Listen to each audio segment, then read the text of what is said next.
Claire Podetti, Didier Lesourd, nous sommes réunis aujourd'hui à la FMS, la Fondation pour la mémoire de la Shoah, afin que vous nous parliez du projet que vous avez mené, que vous menez toujours d'ailleurs je crois, pour enseigner la Shoah par le théâtre, avec des élèves de 3e au collège Charles Péguy de Palaiseau.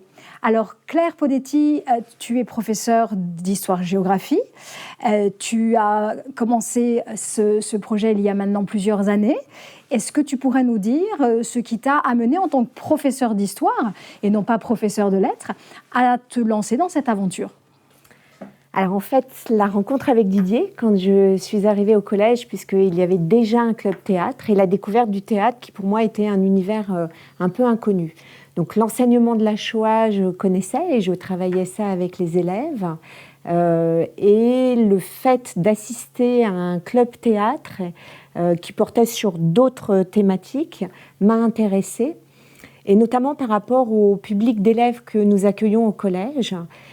J'ai des élèves, moi, allophones dans mes classes. Une partie des élèves, ça va parfois jusqu'à un quart de la classe, sont des élèves qui maîtrisent donc moins ou plus difficilement le français.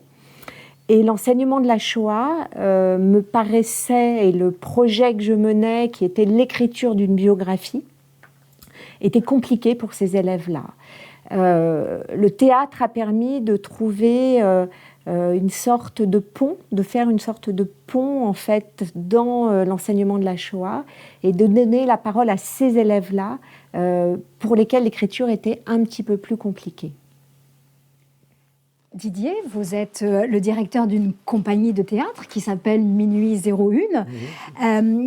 Comment vous vous êtes retrouvé dans cette aventure ? C'est-à-dire je travaillais déjà au collège Péguy à Palaiseau, donc avec une professeure de français, avant que Claire ne prenne en main l'affaire, quoi.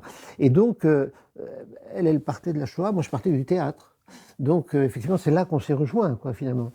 Au moment où... Et on avait travaillé, donc, avec cette professeure de français, on avait travaillé sur la mémoire en général, et particulièrement, c'était un projet départemental, partant du fait que 25% des Français ont un parent étranger. Et donc, on avait travaillé avec un ethnologue, sur beaucoup de collèges du département avaient travaillé là-dessus, et des lycées aussi, là-dessus, comment parler de l'autre en soi, quoi. Voilà. Donc, et par le théâtre, ou aussi par les arts plastiques, par différentes approches. Mais moi, c'était avec le théâtre, évidemment, que ça se faisait, et donc, c'est comme ça que... Voilà, c'est sur cette base qu'a démarré le travail. Et quelle spécificité vous voyez entre justement le recours au théâtre et le travail sur les mémoires, sur la mémoire ? C'est-à-dire que, ça semble un peu paradoxal, que la mémoire en général, effectivement, on demande de travailler sur la mémoire à des adolescents qui sortent à peine de l'enfance et dont la mémoire n'est forcément moins étendue que pour des gens de mon âge. Quoiqu'à mon âge, évidemment, elle commence à vaciller, et finalement, c'est autre chose. Mais non, plus sérieusement, c'est vrai que c'est un peu paradoxal, de les faire travailler sur la mémoire. Et en même temps, par le théâtre, on essaie de faire en sorte que la mémoire soit aussi quelque chose d'imaginé. Donc, je ne sais pas, peut-être qu'on aura l'occasion d'approfondir un petit peu ce point avec Claire là-dedans aujourd'hui, mais c'est-à-dire que par rapport...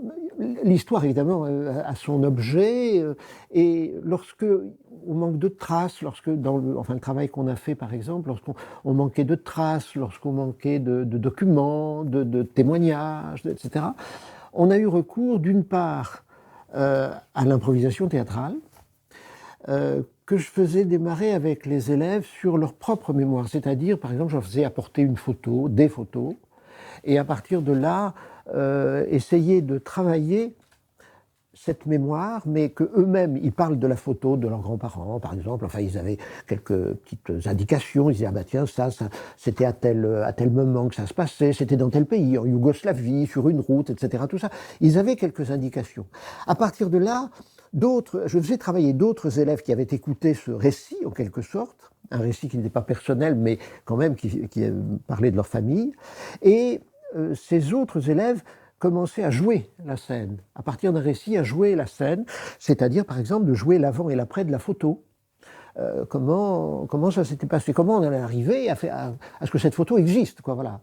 Et donc, il y a un travail aussi bien de la mémoire familiale, en quelque sorte, et puis un travail d'imagination à partir de documents extérieurs, à partir de livres de lecture, etc., tout ça, qui était en rapport avec le cours de français.